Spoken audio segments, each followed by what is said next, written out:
everybody. Welcome to the Light Gate. We have to ignore the banner for now because we have a no-show guest. I hope he's okay, and I hope everything is going well with him, and we'll work on that later. Tonight, you're going to watch a Q&A open mic. So if you all have questions, get ready. Put them down in the chat, and we'll start looking.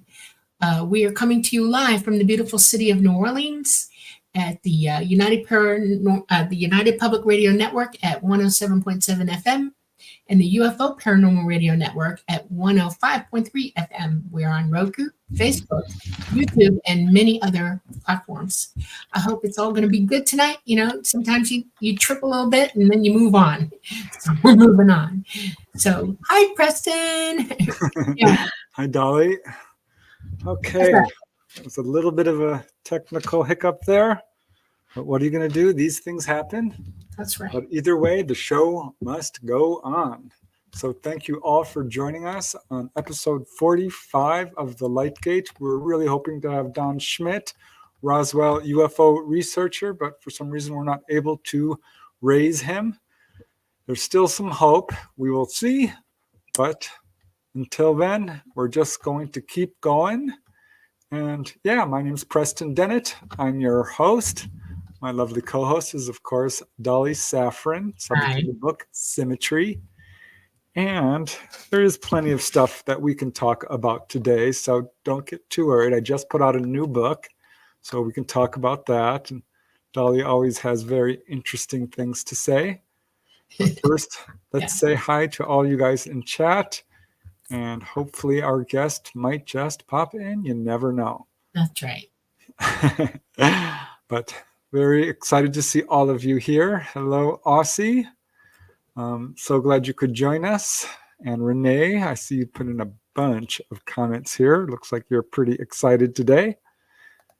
Hello, Michael. Yes, I'm really hoping to get our guest on, but who knows? We will see. But it's awesome to see you here either way. And hello, Chris. Pause. Teen. And who else do we got? Got quite a few of you. Gosh. Okay, let's see. We have Allison Carr and Jamie Mashburn and Central Wisconsin. Hello, Fun Talks TV. Thank you for joining us. And Louise. Hi, Louise. Ogo Joe, Don Schmitt. Yeah, I really want to talk to him. Don't know what's going on. I'm going to try giving him another call in just a second here, because you never know. Namaste and your endless generosity. Thank you so much. We love you. And we truly appreciate all you do for us and our little show here. So thank you. And Michael Kennedy, yes, thank you very much. The book is doing pretty well. We'll talk about it. And yeah, definitely get your questions in, because it looks like we're going to be doing a Q&A tonight. I might try to bring in a special guest if I can get a hold of them, but we'll see. Okay, who else do we have? Follow the Bear. Hi, Kenny. This is my godson, by the way. Oh, Follow the bear. That's my godson. Yeah. And John P. Adventures. And Louise, yes, we do have plenty to talk about. Painting the Sky Kingdom. Hello, Jacques Dion. Thank you for joining us. Who else do we got here? Another Renee Rolette. And Mary R. and Rick Schatz. Thank you, guys. Just a Gen X dirtbag baby. Oh my gosh. We love you two so much. And yeah, Dolly's doing well. As you can see, she's all prettied up and looking fancy. Who else do we have here? Patrick. Oh, wow. Look at that. Hi, Patrick. How are you doing? And I think that's it in terms of people I can say hi to at this point, because we really do need to start the show. Hello, M. Garcia. All right. Yeah, I'm so sorry, you guys. Our guest was supposed to be Don Schmitt, Roswell UFO researcher. I know some people think Roswell is a dead horse that we're beating, but it's still the granddaddy of all UFO cases. There's a lot to learn from it, and hopefully we can get Don back, if not tonight, some other time. But until then, we're going to have to go on without him. So please do get your questions ready. And until then, I thought, Dolly, we could just start by talking about any recent paranormal experiences or my book. I don't know. What do you think? I think your book is awesome. Why don't we do your book? Okay. I wasn't prepared. All righty. Let me see. Gosh, I wanted to give him another call, but I guess we can talk about the book. Here it is, folks. Here, why don't I actually put it up on the screen? I can do that fairly quickly. Yes, without the line through it. Right. So give me just a second here and I will pull that up. But I can tell you that I am super excited. This is book number 5 of the Not From Here series, all about the stranger, more unusual cases that you don't often hear about, what I would call the outliers, cases with weird patterns and, cases that some researchers don't really want to talk about. So let me see. Do I have a copy of the cover? Here it is. Let me just pull that up for you. And I have some other images. So this might actually be a really cool show. All right. Let me just put up share screen window. There it is. Boink. Doink, as I like to say. This is Not From Here, Volume 5.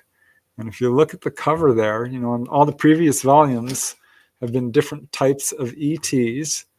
I was wondering what to put up because I'd already done grays, did a praying mantis, did a human-looking ET, and a reptilian. And Dolly had a really good idea, which was actually suggested to her by who? her ET contact. And this is a Anunnaki. Yes, that's exactly how they really look. Yeah, so wings, you can't see his wings, it's just the bust, but it's cool.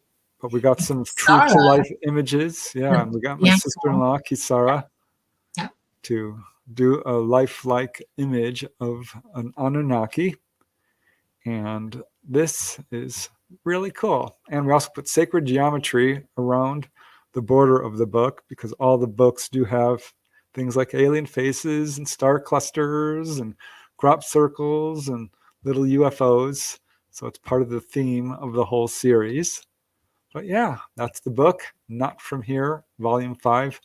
For those of you who can't see it, you can check it out on Amazon and stuff because it shows a really cool image with this Anunnaki with his long beard and a kind of a crown and these really piercing sky blue eyes. It's a gorgeous rendering done by, again, my sister-in-law. Okay. So let me see. What do we have in the book that we can talk about? Well, you know my favorite story in the book, right? Well, I am not sure, Dolly. You'll have to remind me. Okay, basically it's a man and his son, and it's 2 boys and they met in a field. That's the one. That's the one in the book, right? They went outside to look at something and they were in a field across from each other. Yes? It's not ringing a bell, dear. Oh, it's in the book. 2 boys in a field? 2 young boys were outside, and one was in the house and looked out and ran out to see it, and the other one was out in the field where he lived, and they saw exactly the same thing. I'm not sure what you're talking about. That sounds like it's from another book. No way. I really don't know. Start reading titles, the chapters. I'll tell you. Well, yeah, let's just go down some of the chapters, and you guys can tell us what you might be interested in. So Chapter 1, I cover cases in which people have seen not 1 or 2 UFOs, or even 3 or 4 at once, or even 5 or 10, or even 20, but cases involving 50 or more UFOs. These cases are exceedingly rare. I got my own very early on in my research when there was a wave of sightings over Topanga Canyon, and a lot of people were seeing UFOs on one night, June 14, 1992. And some people were seeing 1 or 2 craft, some were seeing 3 or 4. A couple saw 5 or 10 or 20, but one couple who lived very high on the ridge started counting the craft. And this went on all night. They saw 10 objects come up behind a ridge. It would stop for 15 minutes, 10, 15 minutes, then 10 or 20 more would come up. And after this happened the third time, they started counting it. Well, this went on for over 2 hours. In fact, they got so upset, they actually went inside and went to bed. They didn't want to see anymore because they had counted, get this, over 200 objects. And I went up to their house, I interviewed them and talked to them at length. And when she said that, the wife, I call her Catherine, the husband said, well, I don't know if it was really 200. It might have been closer to 100. And she started objecting, and I started laughing my butt off because to me, 100 or 200 at that point, that's still a lot. So either way, it's mind-blowing. And he admitted, well, no, she's probably right because she was counting and I wasn't. So that was the first case I found. And after running into a couple of others, I found several cases. So we can definitely talk about that. That is chapter 1. Another is super interesting, which I would love to talk about actually, which is I call calling all UFOs. And this is about 2 cases primarily that I researched back. Gosh, these were some of the first interviews I did. Right after interviewing my family and friends and coworkers, I started networking out. And my father, who worked in the movie business, knew a gentleman who worked for NBC as a set designer, a set dresser. And he had done this production publicity stunt for NBC on the lawn of the George Page Museum, the La Brea Tar Pits in LA, where they set up a peacock's tail, turned it on, and UFOs showed up. I got another case like that, several others where people basically call down UFOs. So I don't want to get into too much detail because we can go back to that. Here, let me pull this down. And that is basically what chapter 2 is, all about how close encounters of the 5th kind, human-initiated encounters, began, because those 2 cases were instrumental, as I can talk about in a little bit. What else do we got going on here? Another chapter I did, which I am so kind of tickled about, was one that I wanted to explore for a long time, and that is UFOs in the American sitcom.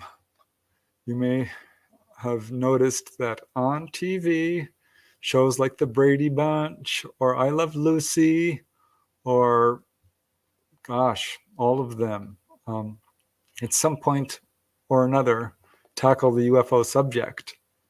So I found about 30 or 40 sitcoms, because I'm a huge fan of sitcoms, that featured UFOs.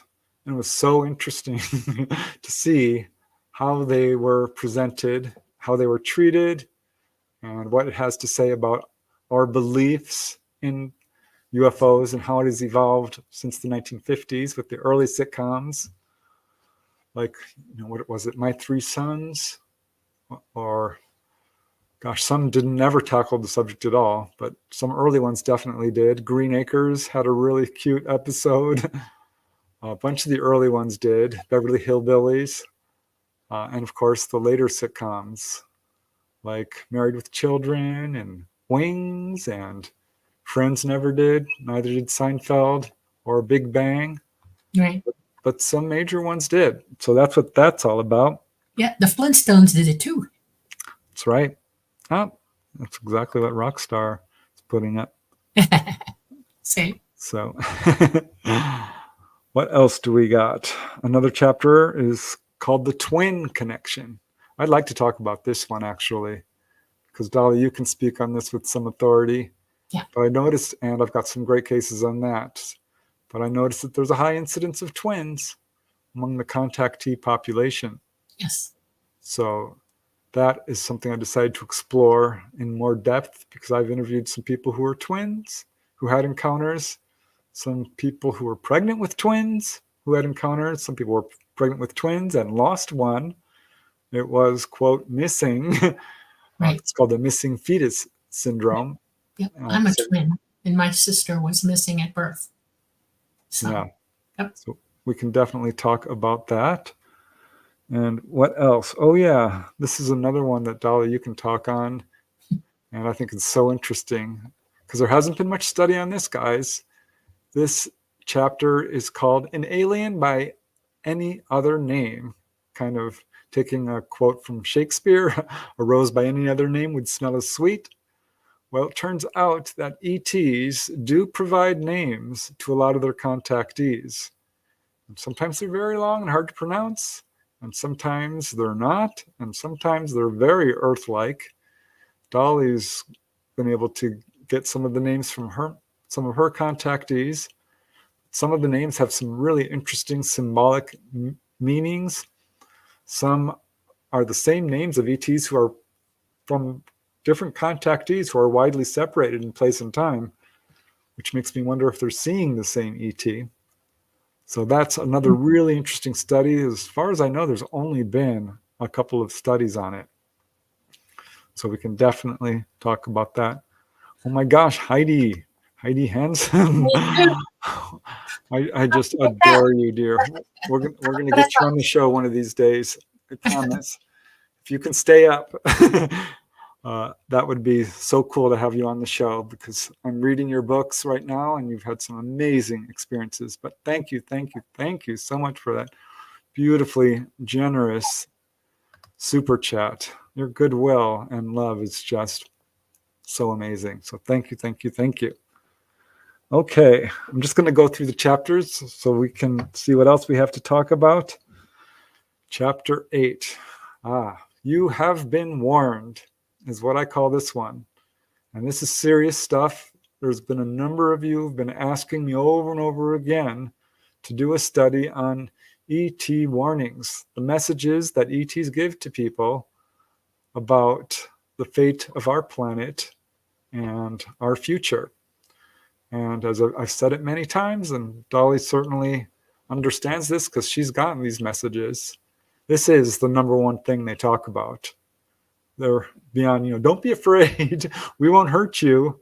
And then they physically examine you and do a checkup and maybe heal you. And if you are not freaking out and you don't have missing time, this is when they will give you a tour of the craft and they'll bring you up to the engine room or to the place of movement, as Dolly's ETs call it, the helm, the control room, or the observation deck.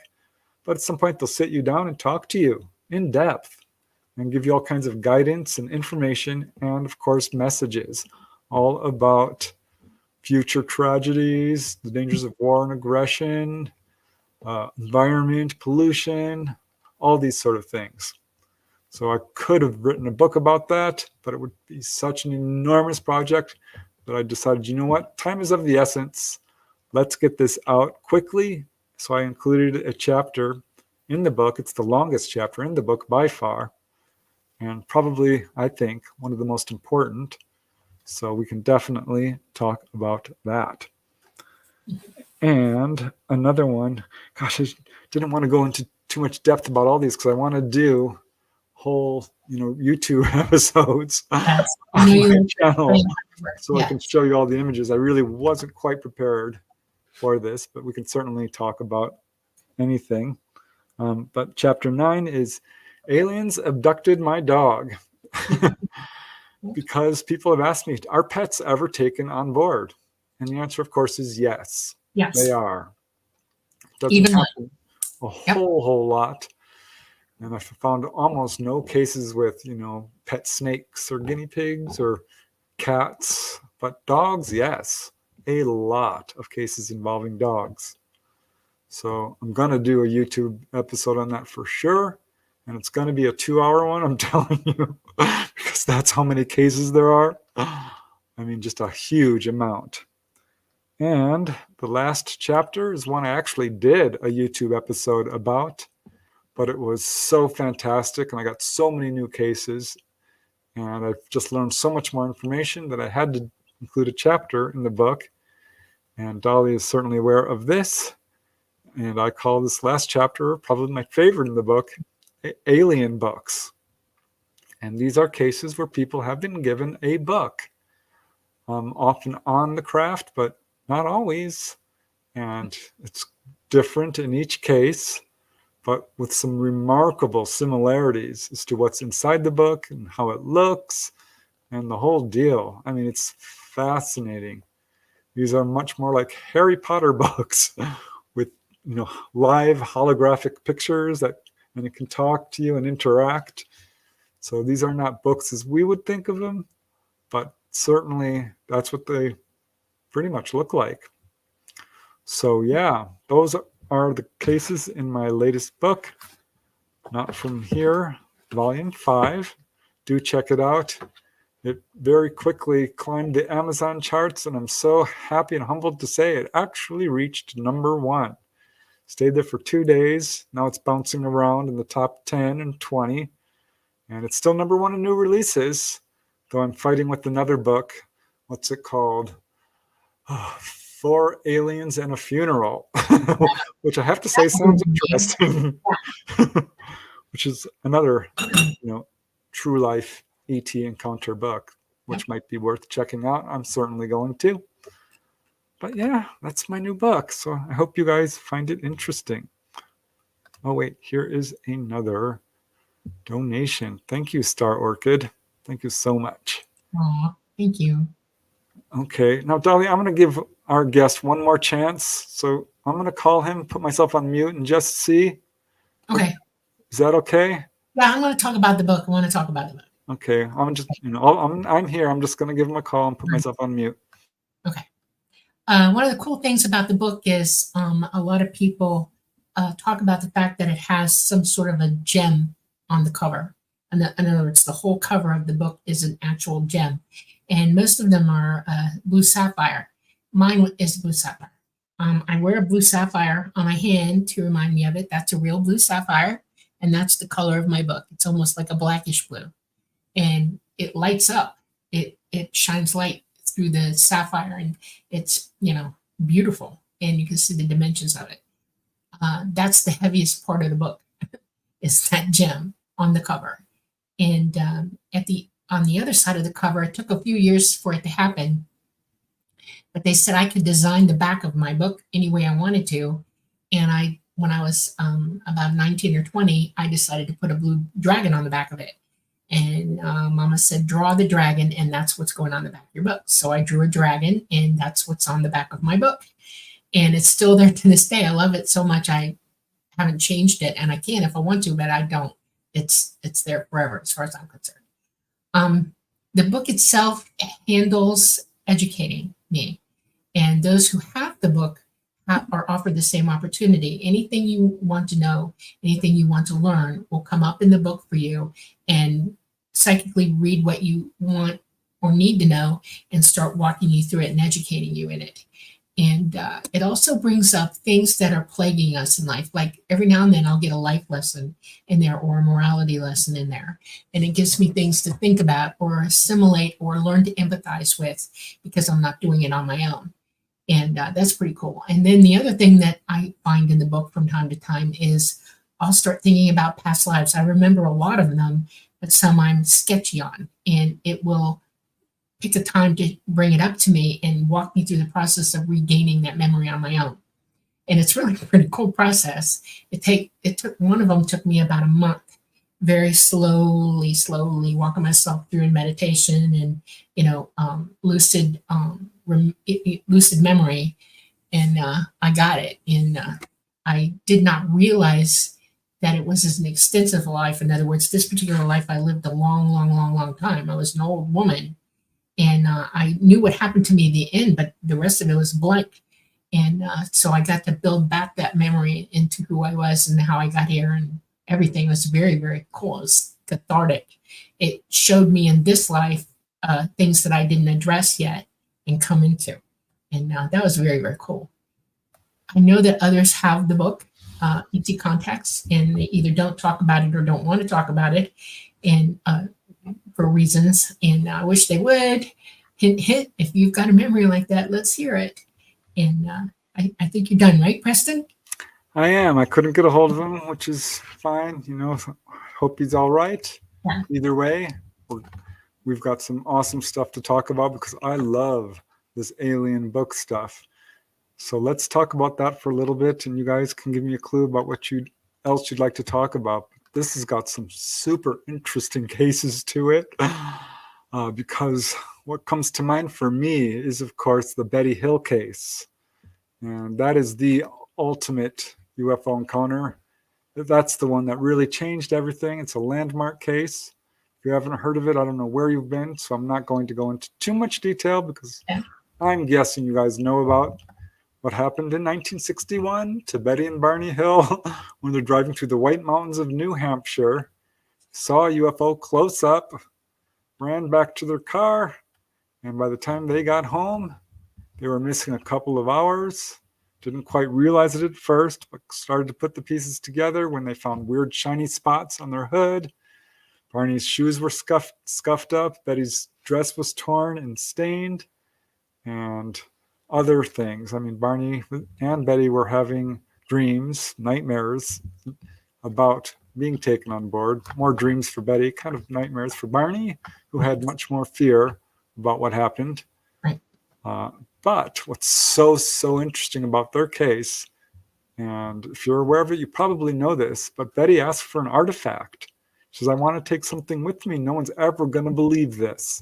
They're going to think I'm crazy. And the guy who was her kind of main liaison said, sure, look around. What do you want? And she saw this book, which she described kind of like Dolly.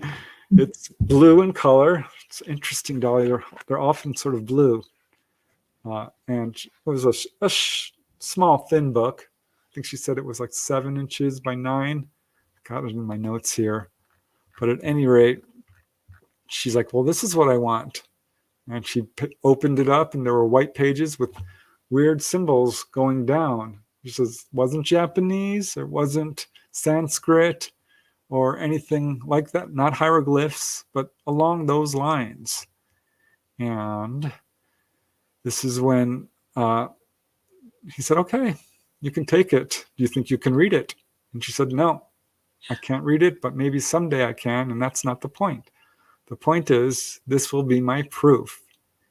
And he said, okay. And so they're walking out to the door. The door's open, the ramp's down, and she's about to step on the ramp. And suddenly everyone's talking. And he says, stop a second. I need the book back. And he took it from her. And she said she was furious, absolutely livid. She said, that's my proof. You said I could have it. He said, that's the whole point. They don't want you to have proof. And in fact, we don't think you should really remember this immediately. And she said, well, I'm going to remember it. You cannot make me forget. You can take the book, but you will never, ever, ever make me forget. And of course, she didn't. So that is what's super interesting about that. But gosh, I want to pull up cool. that. Can I tell the rest of that story? Is it okay? Yeah. Preston showed me the symbols that she drew. Yeah, I want to find that. That's exactly what I want to see if I can find that. When he did, it shocked me because that's a pilot's notebook, especially pilots who are still in training. I had one as well. And when we're getting ready to do maneuvers or learn something new, it's you have to do it over and over and over again until you got it, and they'll work you at it. And it cracked me up because it's a turn. It was the notes of how to do a turn. And when I saw the president, I know what this is, and I explained it out for him. I translated it, and we sent it to her or her granddaughter or her daughter. I'm not sure. Niece. Niece, okay. And I'd love to hear it. Marsden, right? Yeah, Kathleen Marsden. Yeah, Marsden. And I'm waiting to hear back from her. I'm dying to hear what she says, because that was real. I mean, I am qualifying it for her. She did see the book She really did. Those are real symbols that pilots use. Did you find it? No, I didn't, but I'm going to find it. Gosh darn it. I don't keep that stuff. Because I know Korea, but I don't. if it's the last thing I do, I'm going to find it. Yeah. But meanwhile, Yeah. I can tell you that Betty Andreasson had a very nearly identical experience. Gosh, I want to find that so bad, Dolly.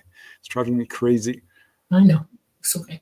Don't obsess. But, yeah, Betty Andreasson had the same darn thing happen. And Betty Andreasson was shown a blue book, again, blue book with glowing white pages, which is almost glass-like. Yeah. And she looked at it and there were all these weird symbols. Some she recognized from equipment on the craft. Others was just weird writing. And they told her that this is only for you.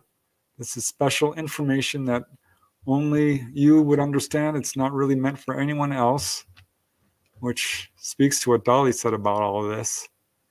But at any rate, they let her actually keep this at her home for quite some time. And she did. She showed it to her daughter, Becky, at one point. Becky confirmed this.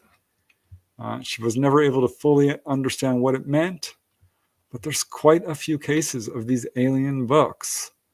And in fact, Whitley Strieber had an experience like this as well, which I didn't put in the original YouTube video because I didn't know about it. It sort of slid under my radar there, but someone alerted me. He's like, hey, Whitley Strieber had this experience, and sent me the page of the book. And it was so interesting because he described it as having a jeweled cover and super magnificent looking, ancient at the same time as sparkling brand new. And also filled with all kinds of really interesting wisdom. This was in his book, The Secret School. Yeah. And more recently, he described seeing a blue book like Betty's, which he posted about on his blog, which he did get the information from. And it described a history of events on Earth and how religion and philosophy evolved into what we understand today from very ancient times, from pre-Egypt all the way up to the modern day. So lots of really interesting cases of that. And let me pull up my notes here because I know there's some other people who had this incredible experience. Jeff Selver, I remember here. Where's his stuff? Because his was one of my favorite. Okay, yes. Contactee Jeff Selver wrote a book called The Rising. And he's recently come out. He's a Canadian contactee. He's talking about his experiences publicly. I have his book. It's a truly amazing book, definitely worth reading. And he was 16 years old in 1993 when he came upon a friendly little gray who invited him on board, basically said, come into our ship, we'll bring you right back. And he did. He went on board. The Greys had a long conversation with him, talked about his life, said that he'd been chosen to work with them. They gave him a physical exam. He had a deeply spiritual experience in which he learned about his past self, his higher self, and then he was taken to another room to see a, quote, mystical book. And they showed him this book and they told him to touch it. And as he says, I opened it up and I could see the script. It glowed a metallic blue. There's that blue color again.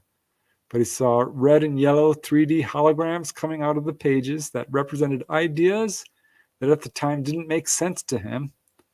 And he was trying to understand, and the Greys just said, look at the book. And he's thinking to himself, I can't read this. And then he said it almost gave him a download of information. And it was all about these strange and fascinating events. And finally, she slapped the book closed, and that was the beginning of the end of the experience. And it was some years later when it all started to come back to him. And he devoted the last chapter of his book to what he learned from this alien book. And it's so, so cool because it covers all these amazing concepts about how humans are much more than the physical body, about spirituality and psychic development, how to achieve physical levitation. How about that, Dolly? Yep, absolutely. Yep. Because Dolly's experienced levitation. A lot of contactees have, such as Whitley Strieber and Stephen Greer. Yep. Bud Hopkins had cases where contactees learned to levitate. Quite a few cases. I've got several myself, not just Dolly. And that's the kitty. Oh, it's okay, Trixie.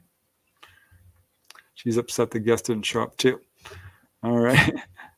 But also how to heal yourself, how the universe is composed of light, the incredible power of love, and all these really deep and esoteric topics. There's so many cases like this. Oh my gosh. Richard Boylan. He's someone who I want to get on the show at some point. He wrote a book called Close Encounters, Benevolent Encounters, something like that, with his wife Lee K. Boylan. And as far as I know, it's really the first serious, modern book in terms of not past the contactee era to portray ET encounters in a benevolent light. And several of the cases did involve healings, but he had one case from a gentleman by the name of Mike who was taken on board, and a being brought out a velvet bag, and inside this bag was a book. And the book had 4 rows of 3, quote, Chinese type bright orange letters. And the ETs told him this is the book of truth, and that he knew its contents but had forgotten. And he says, like the other people who describe this, all these ideas came pouring into his head. And it took him years to decipher this, but it was about the balance of the universe, love of all living things, the peril of Earth, coming Earth changes. And he was told that when he turned 33, it would all come back to him. It didn't. It came back at age 35. But that's close enough. So yeah, these are the ET books. And there's some really interesting cases of this. Gosh, I feel like I'm doing all the talking, Dolly. Oh, well, I like to talk too. Everybody needs to ask some questions. If you have something that's burning in your mind and you want to know an answer to it, ask. We will endeavor to answer you. And if we don't know, you'll know we don't know. Okay? But put it in caps so we can decipher it against everybody else's chatter and stuff like that. And it is the book. I want to make it a point about something because there's a message there in the books and not remembering. And that's basically not everybody is connected up with their higher consciousness, who they really are. Their physical mind is overriding everything, and it's not listening to consciousness, which knows everything about you because it is you. And if you're quiet enough and can use your abilities enough, you'll be able to connect up with yourself, and then it'll all flood you like crazy. You'll know who you are. All your memories will come back, everything. It's a pretty cool process. So give it a shot.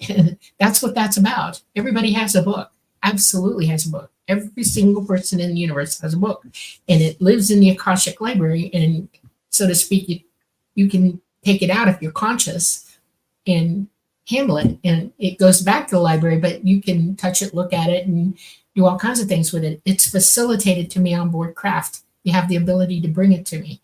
One of the reasons I'm not allowed to take it home is it's got so much information in it. In the wrong hands, it would be bad.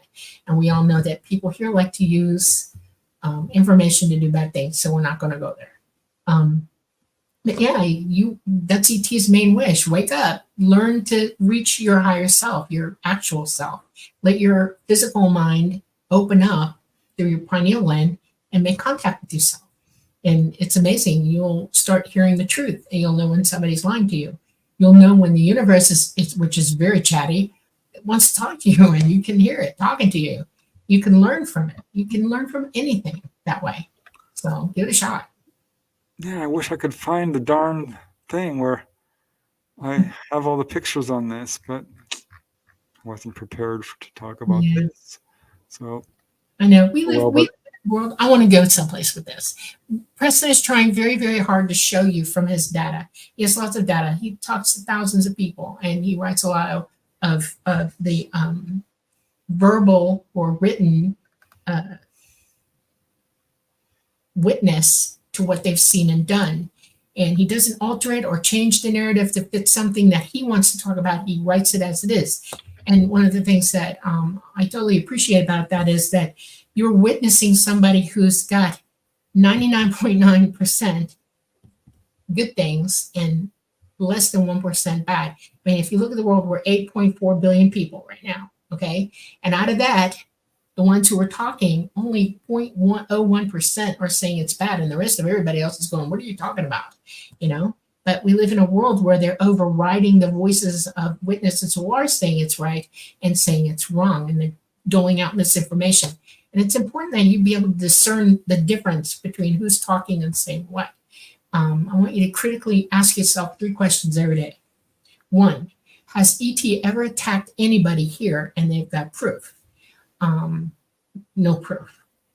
They've never attacked anybody. They've only ever come here to give good news for people and to help them and join into, knowledge, use of tools and things like that. Some technologies like back with the Egyptians. They don't come here to ruin our lives. They're watching over us. Your mama takes you to the doctor pretty regularly when you're a child, and it's for a reason. It's to keep you healthy and happy. They're just doing the same thing. They're keeping their children, us, under wraps so that they can, help us when they can. There's no atoning for karma. We have lots of us do stupid stuff. I mean, I'm right at the top of the list for that. Okay, I got plenty of karma, trust me. But when I've needed real help and it didn't play into my karmic need for lessons, they would fix me and pull me out of the hole. It's like having guardian angels all the time. And y'all talk about, there are religions who know guardian angel, guardian angel. I got this for you. Those are ETs. They're dimensional ETs, and they watch you, they follow you, they're your friend, they will help you in times of crisis. They're here, but they don't want you to know the truth about that. You got to ask yourself, am I living in a society where I know what's really going on, or am I living in a society and witnessing and hearing and doing things that I'm told to do? If you watch TV long enough, you're going to want to buy this or buy that or go here or go there. And you don't spend any time on learning for yourself and exploring who you really are and witnessing to yourself that you need to learn certain things and join in the learning of it and become wise. Most people running around doping, drinking, acting fools and not learning about what's really going on. Half the people I know now have no clue about science or writing English. They don't know who was president 20, 40, 50 years ago. No history whatsoever knowledge. Things that they should foundationally know, they don't know. That is frightening. Why? Because society is teaching you to not know. That's a thing. Why? Ask yourself why every day. And what can you do about it? Start researching yourself. Be a Preston. Go out and read. Watch for stuff to come up. Learn science. Science is not something you have to go to school for. You can teach yourself every day. I do. Everybody else does. You can learn. They're armchair critics, okay? And they have a little bit of science, but they don't have the whole picture. It's like they have a narrow view. Broaden your view. That's all you got to do. And you'll start every day a little bit, seeing the truth, and it'll widen your scope of understanding. And that's what ET wants you to do. That's all. All right. That's perfect, Dolly. Thank you. Now I've got a few things together. I've got all your questions ready to guys that you've been asking. I'm putting little stars on them. So I'm trying to just recover from the loss of our guest. So I apologize for that, but thank you for all these wonderful comments, you guys, and being so understanding. But I did find this, Dolly. I found what I was looking for. Oh, yeah. Yeah. So, as you all know, Betty was able to draw what she saw under hypnosis. And thank you, Michael, for sending me in Messenger what I was looking for. But I wanted to get Dolly's translations. And as you can see here, Dolly was able to actually translate what these symbols are. Now, Betty had no idea, of course, but she was able to get a pretty accurate recall of these symbols here, which you can see looks like a little saucer one, then a curlicue with another little comma above it, what looked kind of like a slash with a dot going one way and then the opposite way. And it's a little hard to see with this screen size, but I think you can make it out. And you're right, one looks like a divide symbol, one looks like a face downturned, another is a, what do you call it, a percentage sign sort of, but little symbols that, you know, to us are fairly meaningless, but clearly have meaning. Yeah, well, they're not meaningless. You know what's funny about this? Flight is flight, okay? And attitude is attitude. And when you're flying, your attitude in the air is everything, okay? You have apogee and perigee, you know, you have ascension and declination, and it translates all the way through, even to ET. So the first one is the ship, it's the ET craft, okay? And then the symbol, the darker line going up to the right, and the top line, nothing, it means this is a right turn.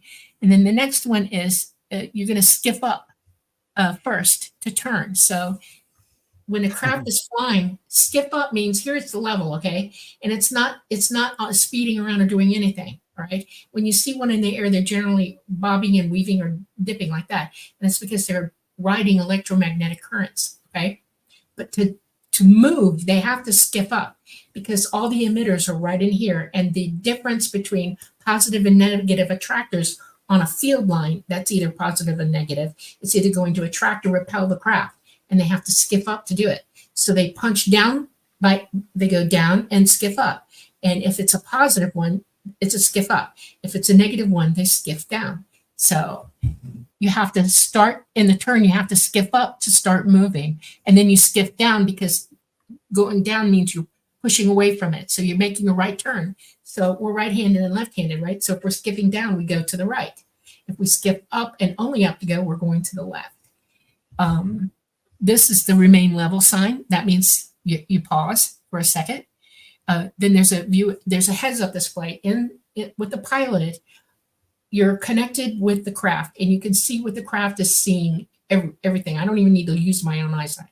And the craft is bringing up a mental display of where I'm at, my attitude, everything that's around me. I take in all that information very, very rapidly. You do not move anywhere or do anything in atmosphere because you can hit it, knock it dead, knock it out with an EMP from your emitters. You can do all kinds of things. So you pause, okay, with the heads-up display, and you acclimate yourself to where you are. Then you skip up, and then you power up. And that means you go from battery to full nuclear charge. In other words, their burst of energy comes from a nuclear energy, not their batteries. And that means to power up. And they take off at speed. And its speed means 7,000 miles an hour. That's roughly 13,000 feet per second. And they can go that fast. So, and then full stop means you shut it down, you're on batteries, and you're again holding position. And that's what that means.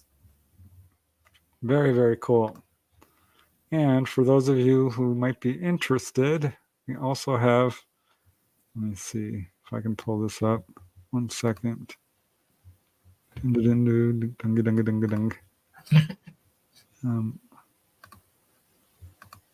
wait, that's not the one I wanted. Yeah. Okay, wait. It's not going to work, so I'm just going to take this off. But I want to bring up a picture here real quick of Dolly's book because I asked her to please do a drawing. Could you? And she very kindly did. I have it right here. So let me show you what Dolly's book looks like.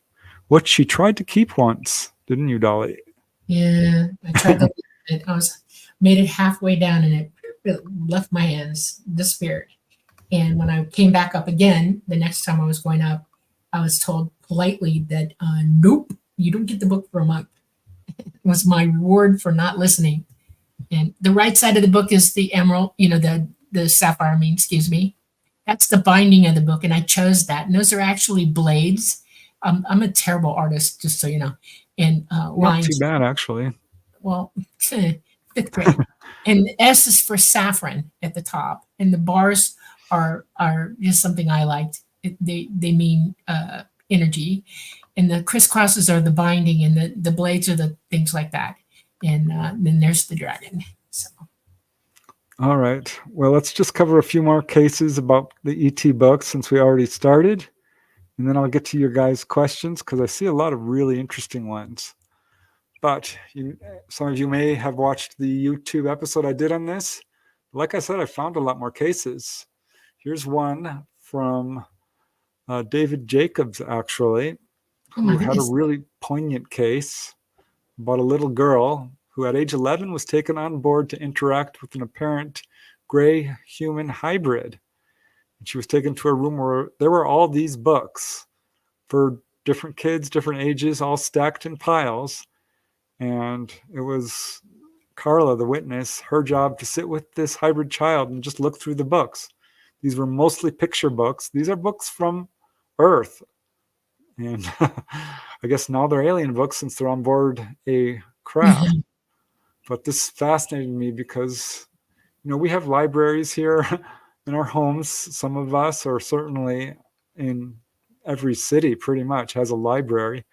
Well, UFOs have libraries too. And there's rooms dedicated to this. And that's true in this case. And the little girl was the hybrid girl was learning all about Earth life from these human books. And the witness had the impression the hybrid girl was a little bit sad because she really wanted to experience all this, but apparently couldn't. I don't know. Hard to say for sure. But there's a number of cases like this. There's another, also not in the video I did, from C. Lee Culver, a Georgia-based UFO researcher who interviewed a little boy who was having fully conscious experiences, would be taken on board, and mostly this was what it was about. He would be taken to a library room, shown these books about Earth, and mostly about the Earth's environment and the importance of taking care of nature and the value of nature. But he said that they would watch him read. And sometimes they give him little toys like Rubik's Cubes, little three-dimensional puzzle type things that he was supposed to solve. He had the impression they were testing his intelligence. But it was fully conscious encounters. He said he could always tell when they were coming for him because they'd give a little flash in the sky, or he would just know, and he'd go run inside. They'd take him, have him for about an hour or two, and put him back minutes later so he could go back running outside and play with his friends. And the only time that they didn't do that was one time he was out there playing with his friends, playing squirt guns. This is so interesting to me. And kind of a tangent, but still interesting. Ran back inside because he heard that they wanted him. They reached out to him, pulled him on board. Well, he still had a squirt gun in his pocket. Oh no. Yes. And he reached out and he squirted one of the grays, who screamed in surprise, was not happy about it, and they immediately put him back, and it was an hour or two later. Yeah, they're kind of germaphobes. You know this, right? They're germaphobes. You have to be, it's not good. I'm not even allowed to bring juice on board, okay? Nothing. That's funny. So yeah, I found a whole bunch of cases. That's why I wanted to do a chapter, because the one I did on my YouTube channel covered only half of what I found. And so many people wrote to me saying, oh my gosh, that experience that Dolly describes, I had exactly that. I know she's telling the truth because every detail she said is exactly what I experienced. And other people said, I have no memory, but I have this feeling that it was all about, the same concepts that most people are talking about. Spirituality for the most part, but morals and scientific stuff, really a wide variety.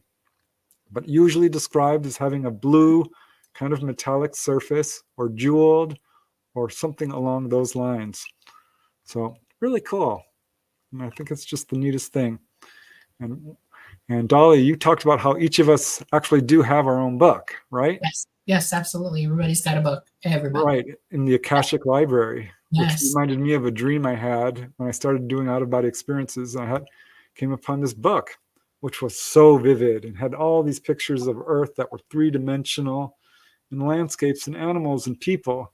And just, I called it the Book of Life when I wrote it down. And I always wondered about that when I started researching this.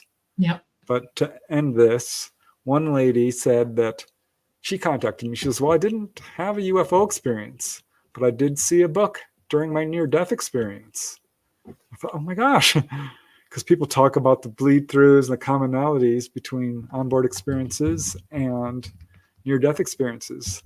And this is one I've never heard anyone talk about. And she described the same darn thing. It is really, really cool. Yeah.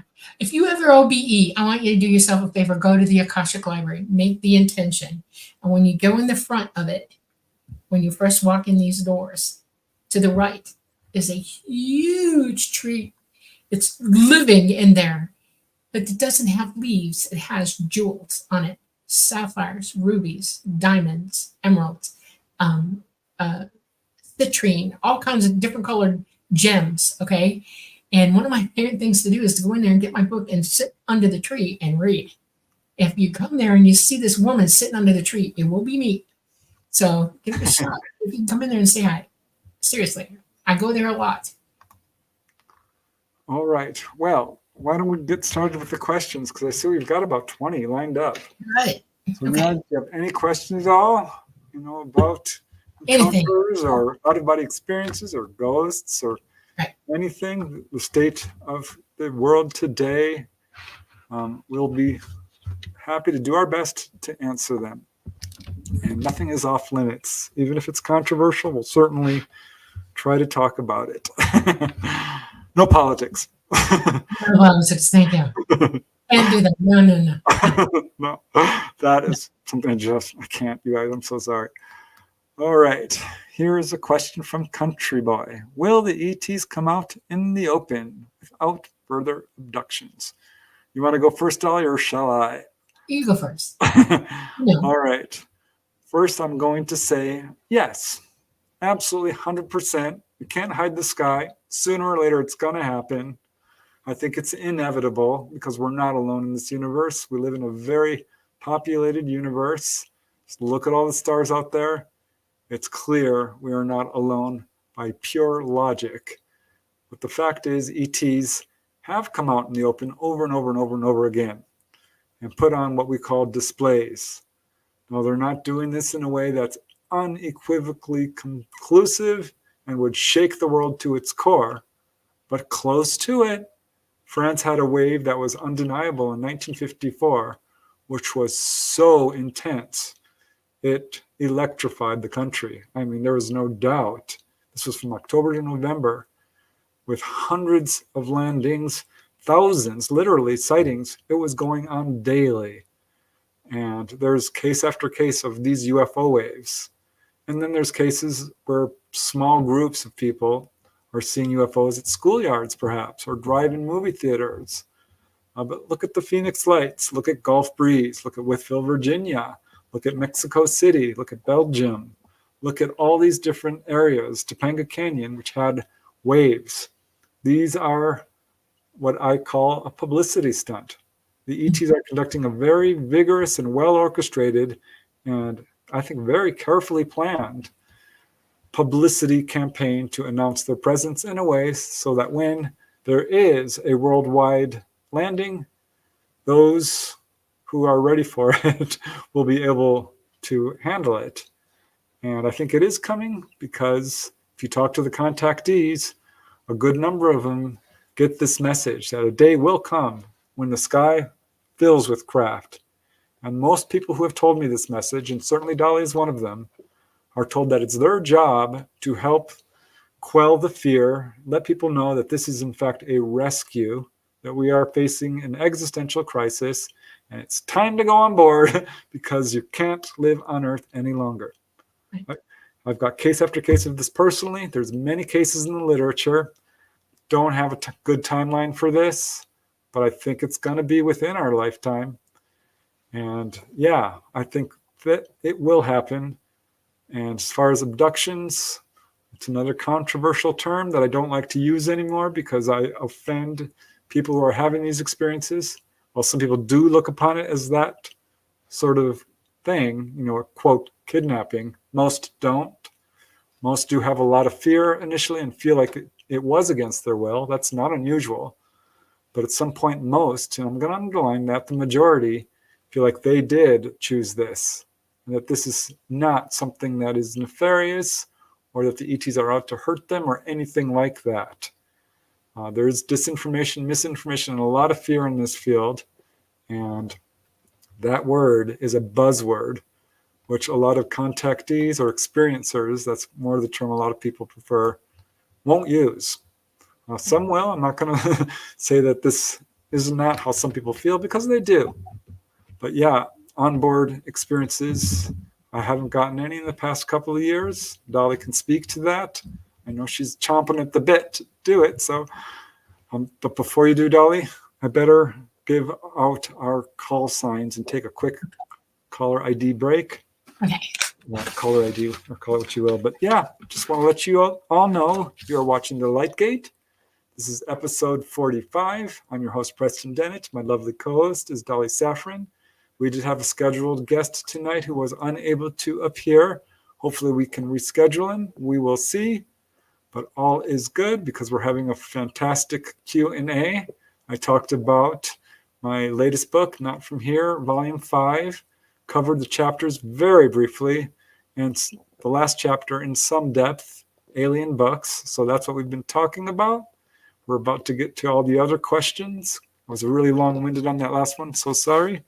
But I wanted to let you all know that we are streaming live on United Public Radio Network at 107.7 FM from the beautiful city of New Orleans in Louisiana, and also the UFO Paranormal Radio Network at 105.3 FM, as well as on Roku and Facebook and YouTube. So take it away, Dolly. Will the ETs come out in the open? Yes, they will. Country Boy, right now, ET is not here. They are bugged out. They left, last of them, in 2022. If you see something in the skies now, it is not them. It is back engineered, and you need to think real hard about it. Let's not go there for the second. Let me tell you why, when they come back, what you're going to see. As Preston described, the sky will fill with light. Everything. They will be everywhere. They will come down. They will hit every street, every runway, every parking lot, every schoolyard, everywhere that you are, they will land. They will land in mass, and they will open the doors, and you will be told, get on now. Most of them you will see like me. I am a pilot, and there are a lot of us like me. You will see ETs who are taller than I am and more Nordic looking. You'll see ETs who are grays, tall grays. You'll see ETs that are quite possibly mantids, that type. You'll see Anunnaki actually coming back as well. You will see those that look like Horus, or like a dog looking or a cat looking one. Mostly like me, though. They're going to bring as many of us that are exemplify the human look, because you don't need to be afraid of what's happening. Trust me, when this occurs, we'll be off grid. There will be no power on this planet at all. It will be the Flintstones.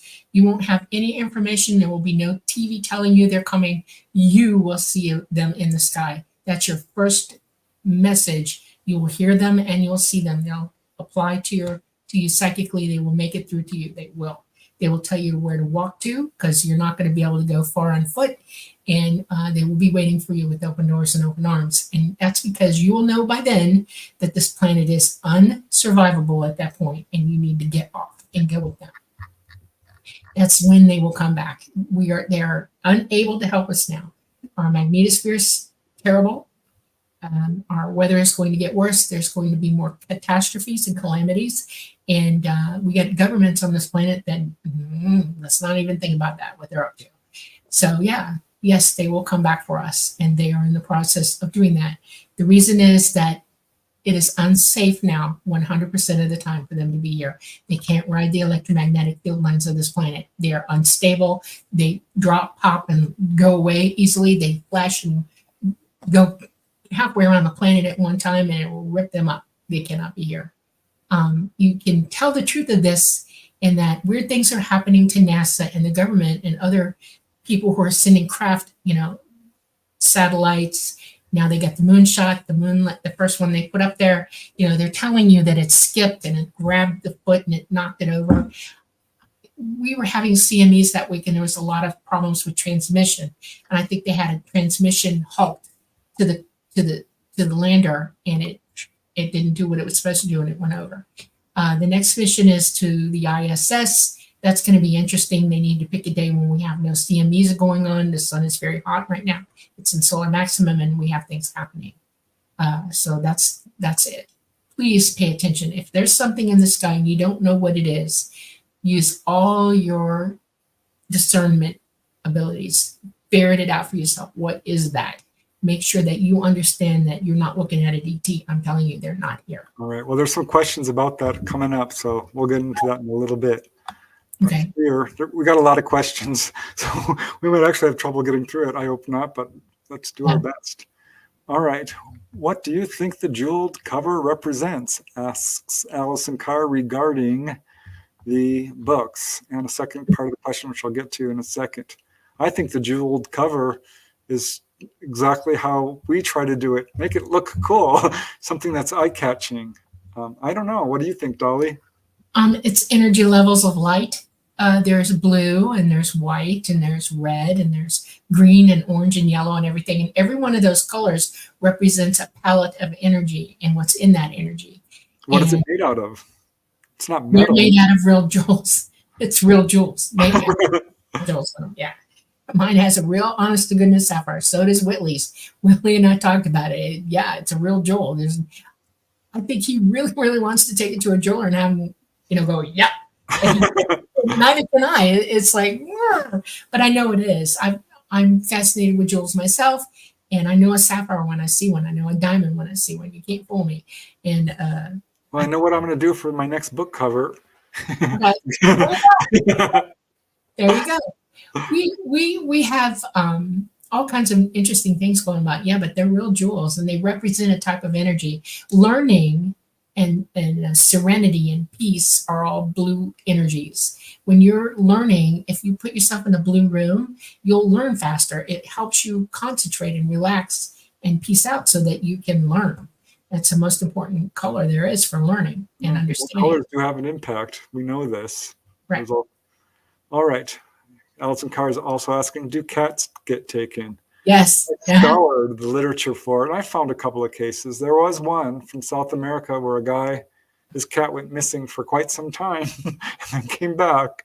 He thinks it was taken, but I couldn't find a whole lot, Dolly. Yeah, they can be on board. ETs actually like cats, strangely enough, but they're in an area where you're not going to see them out in the common places because cats are by nature very mischievous, very curious, and they don't want them exploring and doing things when they're in the middle of working with us. So they're held at bay, and that means they're in a room, they're being entertained by somebody else or something else, but they're on board. They really are. So, which might be significant when you think about the Egyptians and how they worshipped cats.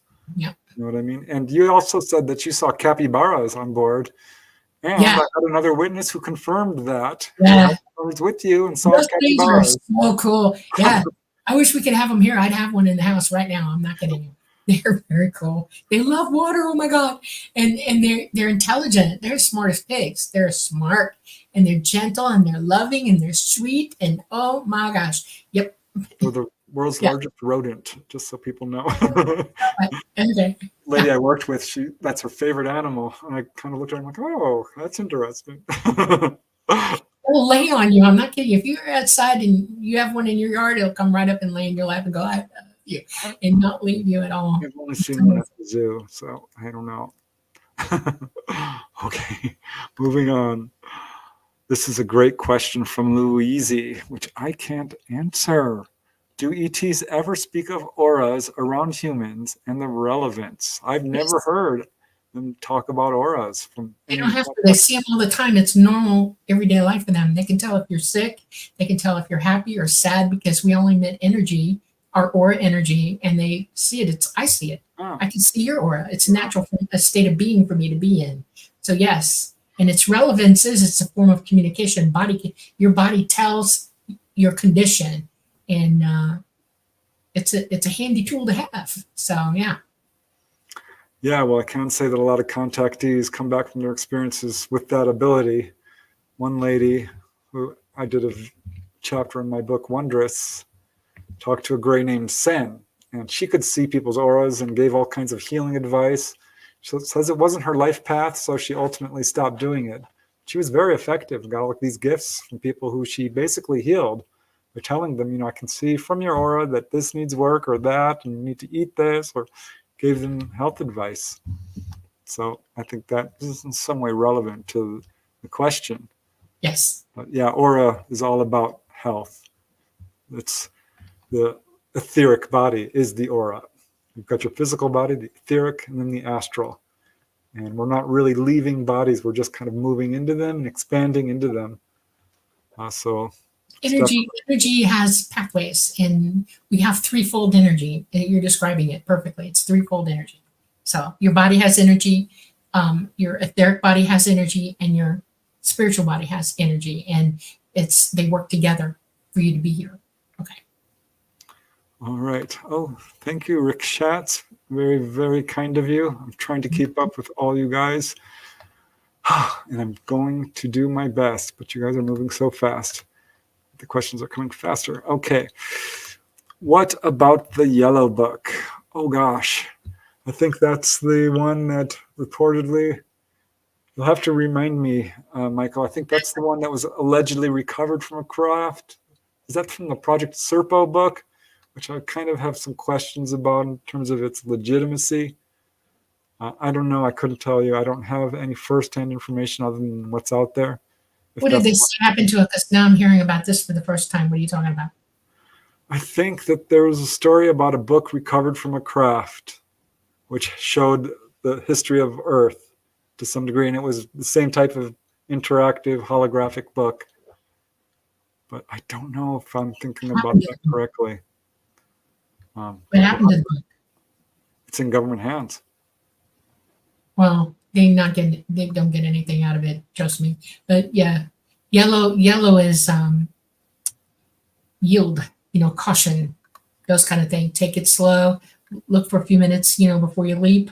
Don't just jump over the ledge right now. It's not a good idea. That kind of thing. And that would be pretty much a cautionary book. Yeah. All right. Lots of questions here. Do you remember the TV movie UFO Cover-Up Live from 1989? I sure do. Mike Farrell from MASH and a bunch of whistleblowers. I think Richard Doty, the disinformation guy. I'll call him that. I probably shouldn't. But he has been labeled that before. But yeah, it was an interesting show during the early 1990s. I think Stephen Greer may have been out there too. Really? No. So. I don't know, but it was an interesting show. I've got a recording. I recorded everything on the VHS. I still have a box of them. Okay, moving on. Here's a question from Jennifer. Please, how do we heal ourselves? Ooh, can I go first, Dolly? You can. You absolutely can. Healing comes from many different pathways. ET is definitely one of them. Ultimately, healing comes from within. You can use astral projection to heal yourself. I've documented some 20, 30 cases. If you want to email me, I will send it to you. Not only that article, but how to do astral projection. But healing can be done through a number of different methods. Meditation is very important. Relaxation, also very important. Exercise, eating right, getting good sleep, surrounding yourself with love and nurturing activities, laughter, music, children, communing with nature. All of these are things you want to make time to do and get rid of stress in your life. And you can have, quote, miraculous healings. There's a quote from Seth, of Jane Roberts fame. Miracles is nature unimpeded. And I liked that because I think that that's true. And this is a well-documented medical thing. Spontaneous remission happens all the time. So those are 10 things you can do that can help aid healing. But sometimes we choose an illness to teach us. This is from a very high spiritual perspective. I'm not saying, that this is true for everyone, because I do believe accidents happen and infections and so forth, cancers and all this stuff. But sometimes we do choose a difficult path to teach us loss, pain, compassion, and other lessons that are very difficult, but ultimately are super beneficial. And we'll see when we reach the other side all that we learned from it. So embrace your life and get joy out of each day. But yeah, healing can happen when you least expect it. Right. And I'm just going to give you the 3 keys that you need to understand what you're doing to start. Okay. The first one is when you need to heal, you need to know what's wrong. And you have to know yourself for that. And that means meditation. You have to start going within, as Preston said. You can't go out without until you go within. And everybody knows what their issues are, unless you're completely deluded, and then you got a problem. But keep a journal. Write down in your journal, what is it and you do one thing a day. And please don't believe that you're going to heal everything in a day. You're not. It might take you months or even years to heal yourself completely. Be at peace about that. It's the journey, not the end, that matters. Okay. So sit down and focus on what it is you want to change, what it is that you want to heal. Healing doesn't happen without change. That's very important. And healing doesn't work without work. And you have to understand that the price of your healing is the work you do to heal. So try it. 3 things. Write it down. Think about yourself. Think about what it is you want to heal. Go back over your life. Think about what it is that you think you've got going on. Write it down. Don't forget what it is. It's right there in front of you every day. And then meditate on it. Let the answers come to you. And to do that, to meditate, Preston can teach you how. You have to let go of everything. You have to be quiet and let the universe tell you what you need to do. It'll walk you through it. It'll take you out. It'll move you through things that you need to do. And just remember, this is a wonderful journey you're about to go on to heal, and it can be joyous. No kidding. And that fits in with the idea that miracles are nature unimpeded, and it's joyous when that happens. So think about it. Yeah. Also, I know people who got healed by doing past life hypnosis. Or whatever it takes for you. That's right. Yeah. I mean, that is another, because remembering your past life can release trauma. Right. So yeah, there's all kinds of things you can do to do healing. Huge shout out to Janice Connett. Thank you so much. Love you dearly. Thank you, thank you, thank you. We're not going to get through all these questions, Dolly. We're going to have to do more Q&As. We're definitely, so this could be a blessing in disguise. Yeah.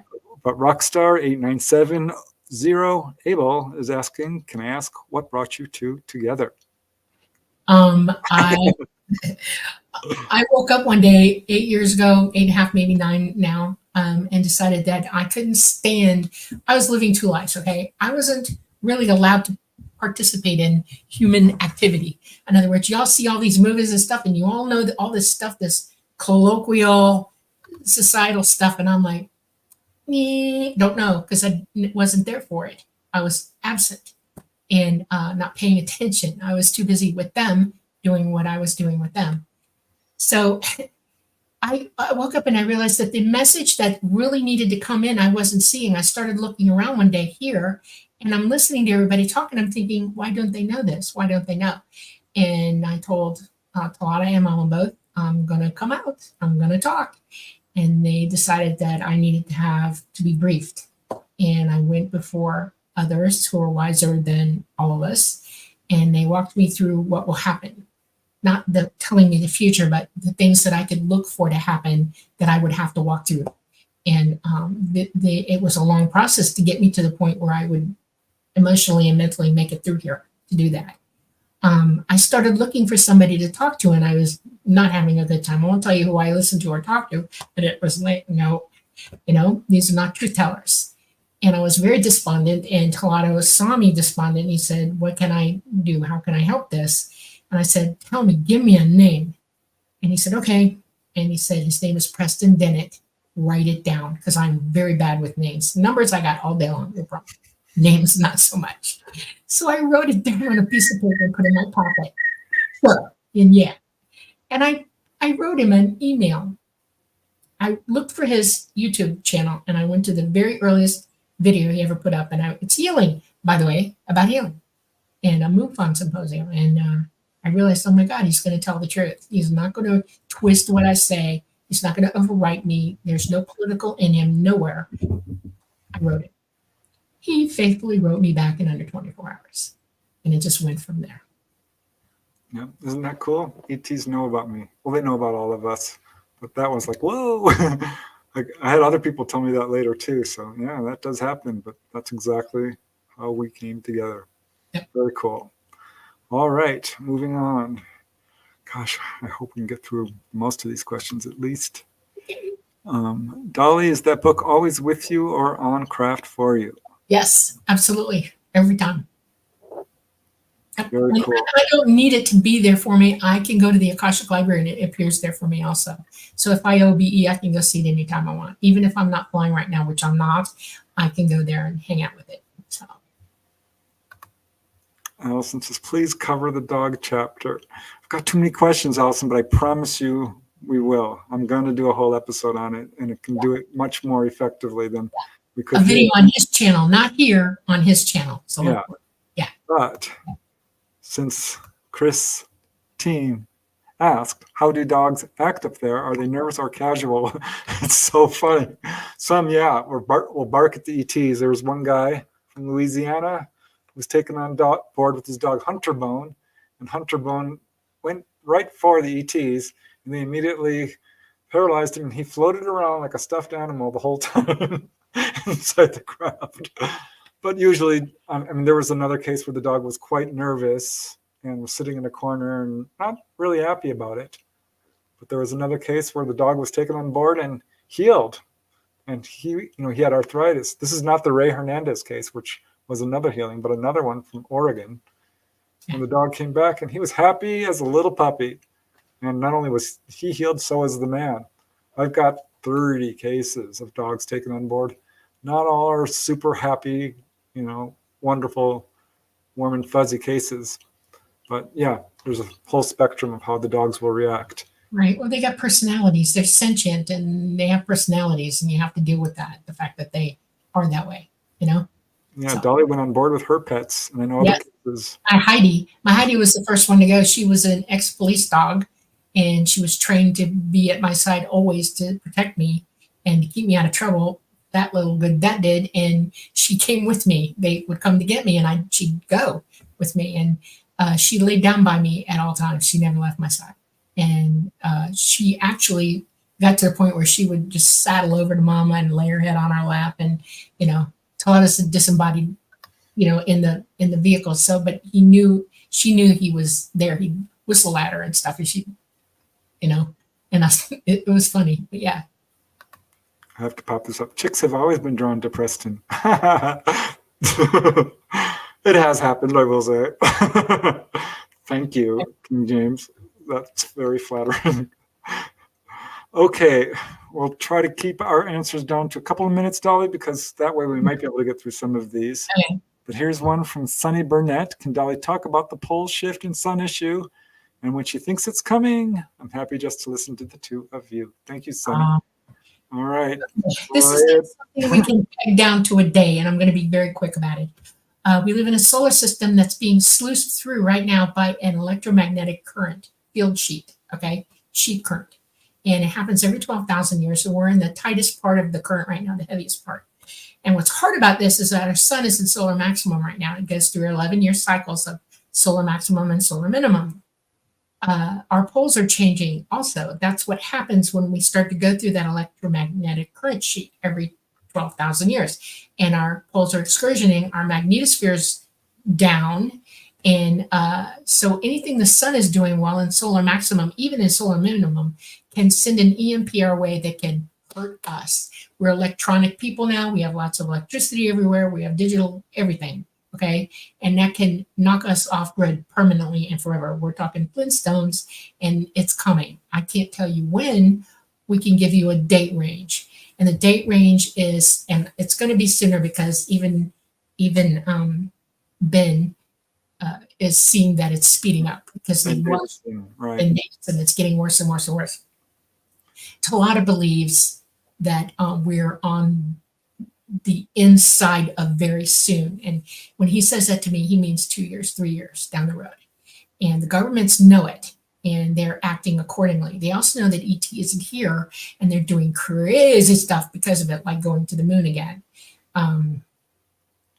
They got a neural net up there, they got satellites everywhere. And it's sad to me because satellites are crashing because every time we have a CME in it that hits that particular satellite, Verizon just had a big boo-boo. They said it was software. I'm sorry to tell you this. Follow the science on this. You can verify this yourself. Yeah. Stuff is going on. Country boy, regarding your question, yeah, we did talk about this. It will be in our lifetime. Could be very soon. Could be a couple of years, but I think it's going to happen absolutely in our lifetime. Everybody feels this happening. Everybody knows something's up. Your body is feeling all these energies and lack of energies and gamma radiation coming in, and it's somewhere in your brain pan you're going, what is this? Okay, pay attention to it. Listen to what you're thinking to yourself about it and research it. Important. All right, moving along. Penny Rummel asks, Preston, when was the last time or year someone had reported an experience or seeing a UFO? It's dropped down dramatically for the reasons Dolly stated. However, that doesn't mean we're completely alone, because people are still reporting telepathic contact, spiritual contact, and just a few months ago, we haven't talked about this, but Dolly does know someone who called her up and said, I had this experience. This was just a couple of months ago, and yeah, she had an honest-to-God UFO encounter. They will come down in very rare emergencies. They'll pop in and pop right back out. It's a very fast, hey, how you doing? And they're out. Talada will come in if he needs to, very, very fast. But it just depends on what the sun's doing. And opportunity is everything to them right now. And if we have a slow period where there's nothing going on in the sun and everything is geomagnetically, a little bit low, no problem, they'll pop in and pop back out.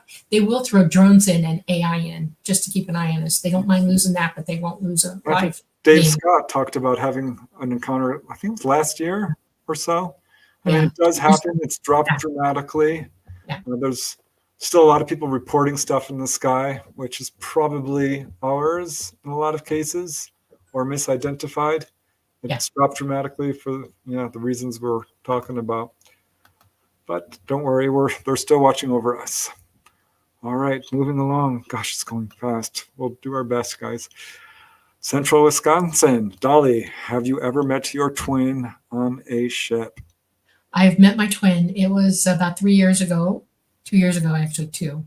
It was just before I had to give up flying because I'm staying here. And she came for me, and I met on the ship with her. And it was shocking to me because she has no scars. She has no broken bones, nothing. I am loaded with all that stuff. And so you can tell us apart pretty much. You can see that I got wear and tear and she doesn't. But yeah, it's amazing. I'm a lefty. I'm left-handed, and she's right-handed. We're mirror twins. We're identical. And it shocked me.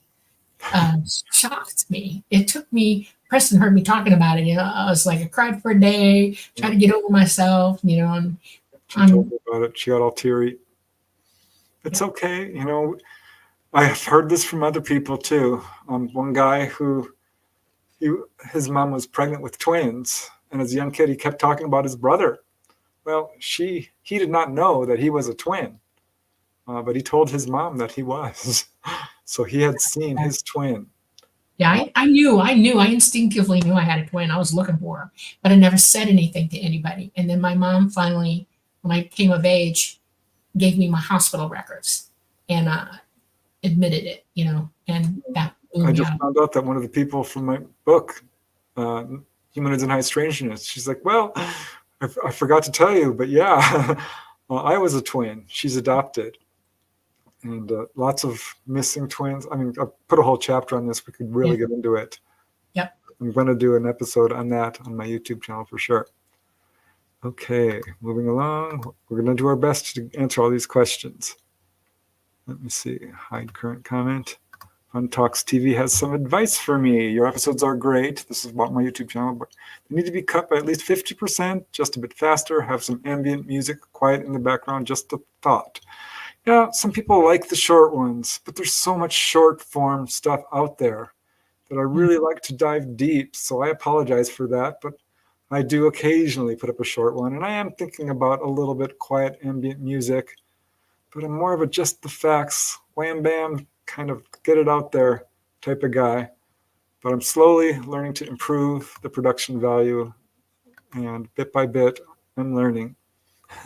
So yeah, I appreciate the advice. Any input is always welcome. Okay, next question comes from the Mookie. Hello, Preston. I want to know, are there relations, or are the angels in biblical stories and the spirits in psychedelic rituals, mushrooms, DMT, LSD, a more higher dimensional type of alien? All right. I'm going to answer it this way.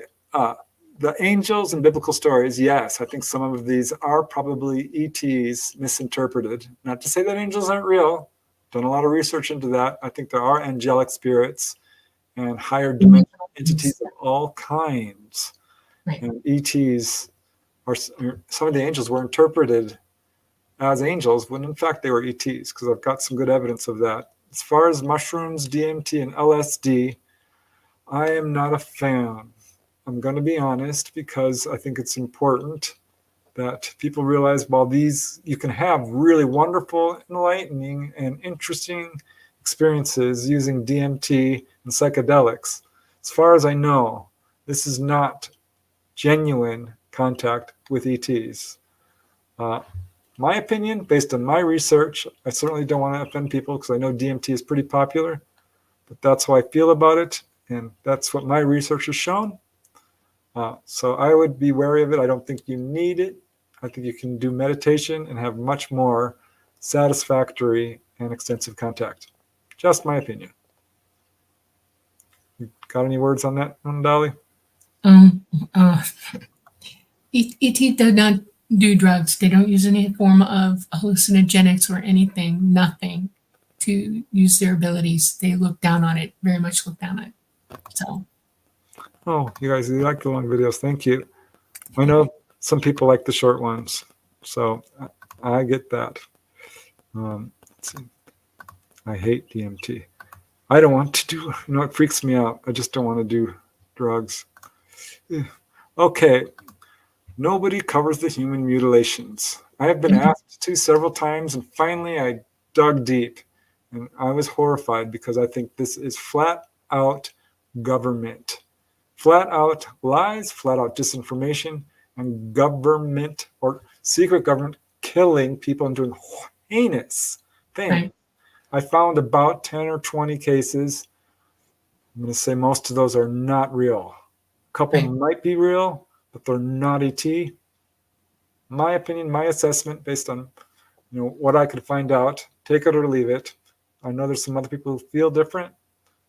There's a couple of famous cases. I know about them, but that is my opinion on what's going on here. So, yeesh. All right. Here is an interesting question from Country Boy. If God created this Earth, then how many other Earth-like planets exist with ET inhabitants? Our entire universe is a creation, okay? And ET knows this. We are the mainframe of the universe in the third dimension, and there are planets everywhere. If you tried to sum up in your head how many galaxies there are in our universe, you couldn't do it. It's unfathomable. It's more than the grains of sand on every planet in the universe. That's how many they are. And they keep showing up. They keep rebuilding themselves and doing. Out of that huge astronomical number, there are more than you could possibly imagine. And yes, life is all the way through the universe. And we are related to ET. Every living being in our universe has DNA. And we're all related to one another. You're related to bananas and bonobos. You have more in common with a banana and a bonobo than you do anything else on this planet. Figure that one out. If you're alive and you're biological, you have DNA. And DNA is the code of life throughout the entire universe. We are all the same. They are us, we are them, we are all one. Okay? Very cool. Yeah, I don't want to knock DMT for you guys who like it. Go ahead, do it, have fun. Me personally, I don't want to do it because I have really wonderful experiences with meditation, but I know some people absolutely love it. Okay, here we go. Moving along, central Wisconsin. Since ET craft flies so fast, how far ahead can they see? They're flown Yeah, psychically. They can see into good the question. I like future. this question. This is a very good question. Infinitely, they can see infinitely. Talata is a fifth dimensional being who indwells the craft, and his mind is expansive as the entire universe. I cannot fly that craft without him in my head. His experiences are my experiences during flight. He controls that for me because I don't have the reflexes of, as a human to react to how fast I have to react while flying craft. And it's immensely interesting to know what he knows. Yep. In those moments that I'm with him and he's thinking about things, I'm picking up on it. And it is immense, immense what he can see clean across the universe. All right, moving along. We are running out of time, but we're going to do our best. Okay, Dolly, what can you tell us about metamaterials? Metamaterials being stuff like, the Roswell, you couldn't break the metal and you couldn't scratch it couldn't burn. Right. What is the materials on craft? What can you tell us about them? They are some alloy, and then there's some biologics, and they're created together in layers. And each layer sustains and holds the other one firm on the craft. They are embedded with light technology. In other words, you know what a cuttlefish is, right? It has the ability to array into its skin to look like anything. It can copy anything: rocks, sand, dirt, plants. It just can become anything. And because it can see, and its neurological system can send images to the array of the light cells on its body, and it can mimic that. Well, ETs can do that. And the meta, what you see in crash materials, what you don't know is all of them. They're giving you what they think you can understand, that there's alloy and metal in it, and there's some alchemy going on with how they're produced. But what they don't tell you is that it's interdispersed and layered with biologics, because that craft has to expand. He has to be able to breathe. He has to be able to physically sense things. He has to be able to control every aspect of the skin inside and out, and every component of the craft. It's like you work your own body. You're made of bones and sinew and tendons, and you have lungs, and you're pumping circulation, and you have eyes that see, and you have a neurological system that makes you react to everything and feel everything. That's what that craft is. And you are not told the entire truth about what's come down and what they actually have. They're telling you less than 0.008% of what that entails. All right, moving along. That's very interesting. Still lots to learn. Central Wisconsin asking, Dolly, how are you disinfected when you board a craft? My clothes have to come off, and they go into a pile, and they are hit with a type of UV radiation. It's a light shower. And then I am taken and rinsed off with their type of water, and then I'm dried, and then I'm hit with a light shower as well. And my hair has gone through. I have to comb my hair back. I have to put it in a ponytail or braid it. The longer it gets, the more I braid it. And I never wear, as you see me, there is no makeup on my face ever. I've never worn makeup in my life except to get married. I wear no nail polish. My fingernails are pared way back. Everything is on me, stays as pristine as I can possibly keep it, because it would be scrubbed off me, shaved off me, you name it. And I don't want to go there to stay on board. So I'm ready for it when I get on. I just rinse off, lose my clothes to be cleaned up, and then take my UV light shower. Yeah, well, I can tell you that other people describe the same exact thing. Betty Andreasen talked about how she was put into a room where the light comes down and goes right over her. Dolly described this in detail in the book. Talked to Don Anderson. They put him into a room. This light came all over him, and he's like, what is this? And the mantis turned to him, thought for a second, and said, soap, which I thought was an interesting way of communicating exactly what's going on. But yeah, they will disinfect you because they are susceptible to germs. All I'll say this. If I'm sick, I notify them. I do not go aboard sick ever. I have never gone aboard sick. And I would not put them through that. We come from two different environments. I'm used to this environment. They're used to theirs. And because we're meeting on a craft, we have to respect each other's spaces. Okay. You don't hear about a lot of people congregating in one place on a board.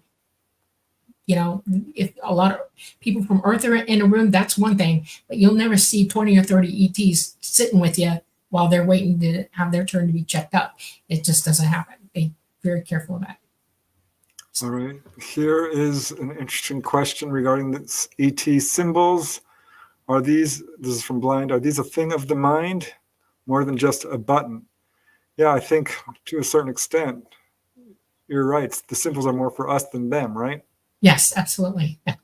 That's because we don't speak psychic language fluently, and because we're not all wide awake. And so we have to have some symbols to assimilate what they're trying to say us or they want to show us. So they use a lot of math symbols too. The higher the science that you understand, the more that you're going to get from them.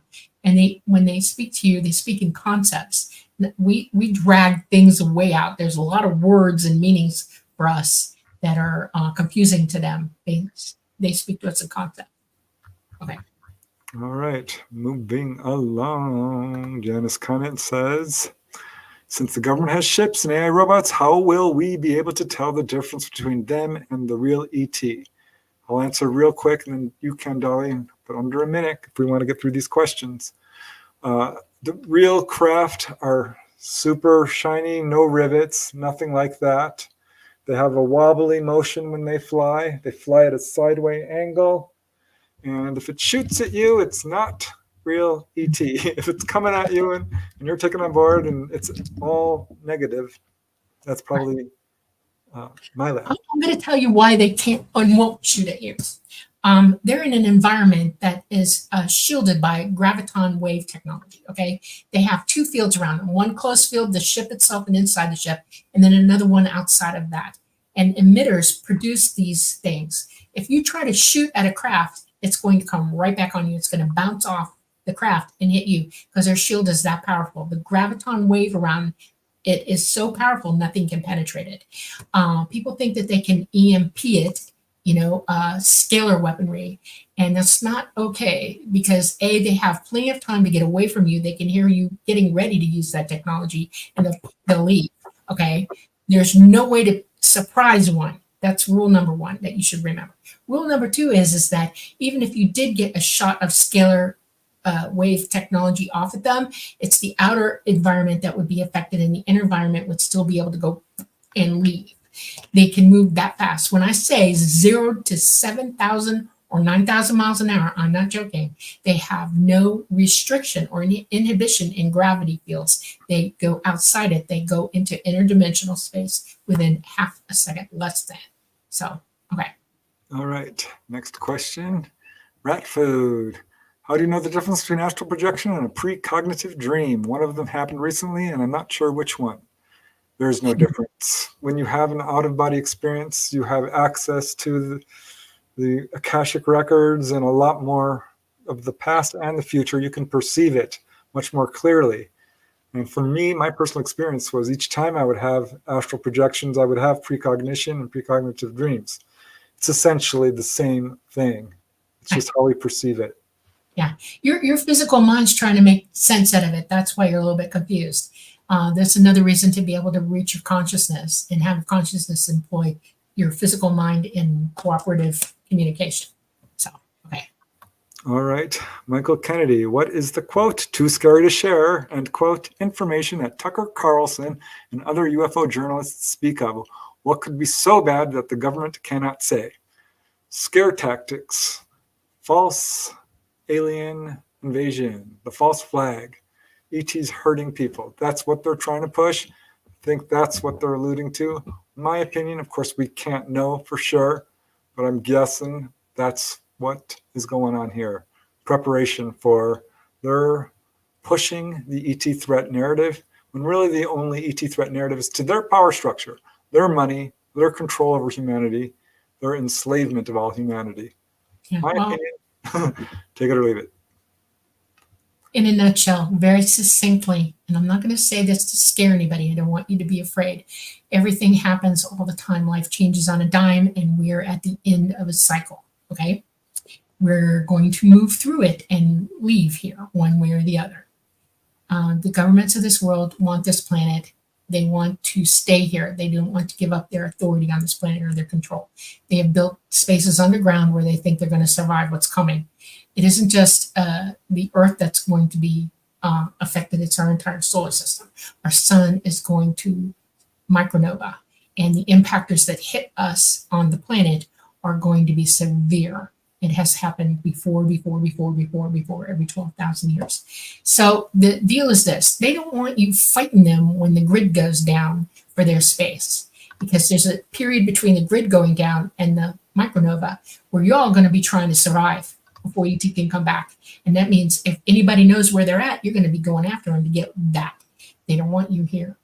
The 1%ers don't want you here. And the cold, hard truth of this is that they plan to take you out. And you need to learn how to survive away from them. And we need to learn how to make sure that they don't get their way. It is my huge wish. I pray for it every day. It's better for us and everybody on this planet if that micronova hits us now. I mean, the EMP from the sun, the CME. If we go grid down, they can't touch us. They can't move. We can't move. Nobody can do anything. So you're going to shelter in place and learn to take care of yourself. That's what you should be planning for. That's the good news in this. You can take care of yourself, but you need to know how. Plan, prep, get ready, because it's coming. All right. We're going to do the next 10 questions in less than 1 minute, because we have to. Okay. All right. I wonder if the U.S. government's Project Blue Book got its name from these books. Could be. Interesting. All right. Thought about that. I don't know. Why are reptilian aliens here? Because this was their home before ours. They're still here. Yep. Oh boy, I'm forever hanging out in that library, but can't for the life of me recall anything I read. Yeah, I'm right there with you. That's why I read books over and over again. Preston, have you ever seen an alien world through out-of-body experiences? I did go to the moon, yeah, but I have not been to another planet. Have you, Dolly? Yes. Okay. Anyone read the Emerald Tablets of Thoth? Yes, I did, and I don't remember it. I have to read it again. All right, we're almost done. I love your drawings, Dolly. See, I told you. It reminds me of my kids. Thank you. Is a guest speaker today? No, our speaker couldn't make it. Do ETs have yield or stop signs? Just kidding. No. But I'm going to give you information you don't have, okay? I'm going to tell you a couple of names. The Quickly. home of the tall grays in the Orion belt, down from it. It's like, here's the belt, the stars, and there's a system that goes down from the belt down there. And they call it Andeomach. That is the name they give their home world. And it literally means the people. Our native people here call themselves the people. Ask yourself why. Andeomach. Okay? I'm going to teach you 3 words today. I keep trying to teach this over and over. Sure we do. We started late. We got a couple more minutes. All right. So, okay, I got my hand on the control. Don't worry. Okay, so at, I, at, you, ut, at, ut. And then I use this word every time I'm ready to fly. I say I'm ready, and everybody knows I'm about to start up. And it's atriar. At, I, atri, and then riar. I am ready. I am ready. I said that once during an out-of-body experience and had the most amazing OBE ever. I will share it one day, but not today. Yeah. Okay. Question, did the ETs that are subterranean in the oceans also bug out? Yes. Very much so, yep. Dolly, have you ever traveled to Australia during a UFO flight? Please come. Yep. Went to see the big red rock. I wanted to see it so bad. And I saw the big red rock. Yeah. What can we know of Galactic Federation claims? Haim Eshed. Not true. I don't have any good reporting on Galactic Federation. Nope. Okay. If you want to contact Dolly, contact her through Messenger. Or you can reach out to me and I'll do what I can. Earth's weakening of magnetosphere affects UFOs? Yes, we talked about this. They can't fly here. They crash. All right. Dolly, are you still in touch with Dolly in some form? Yes. She is, through meditation. Dolly, any good ideas on learning to meditate? Prepare to meditate. That's the first step in meditation. Decide where, when, and what you're going to do to get into that single point of consciousness. In other words, you're going to give up everything of the day. You're not going to think about anything. You're going to see the blank chalkboard. You need to be comfortable. You need to have no distractions, no sounds, no nothing. And relax your whole body out and lay there and shut up and listen. That's meditation. All right. Do we still have time, Dolly? Yeah, 2 more minutes, 2, 3. All right. Preston, will you write a book someday about UFO and inner Earth inhabitants? Probably not. I know that there's a lot of stuff going on in terms of caverns and things like that. I might write about elves and gnomes and kobolds and that sort of thing. But inner Earth, I am not a believer. Our Earth has a magnetic core. It's not hollow like a gumball, but it is very much. Have any of you ever gone to a deep cave? Have any of you ever gone to a deep cave? Ruby Falls in Tennessee, right over the Georgia border into Tennessee is Ruby Falls. And it's way the heck down. It's 3,000 feet down. And when you go down this thing, you can feel the pressure building in your ears and your head and your whole body. You can feel it pushing you. That's only 9,000 feet. That's it. 9,000 feet. And you're ready to go. I need to leave now. You can't take that kind of pressure. When you deep dive, the lower you go, the more pressure is pushing in on your body. There are places, those guys in the submarine that died, they imploded from the pressure. There is nobody living in inner Earth, period. Okay? Period. You can't survive it. Okay. But maybe reptilians living in caverns. Maybe. Because I've heard something about that. Or Bigfoot. Yeah, caverns are in the crust. Caves, everything, yeah. All right. I think that's pretty much it on the questions. If you have, we really do need to close this up, don't we, Dolly? Yeah. When will we have another Q&A show? Well, soon. We're running one up, but then this happened, so. Yeah, well, I'm asking everybody for traveling mercies.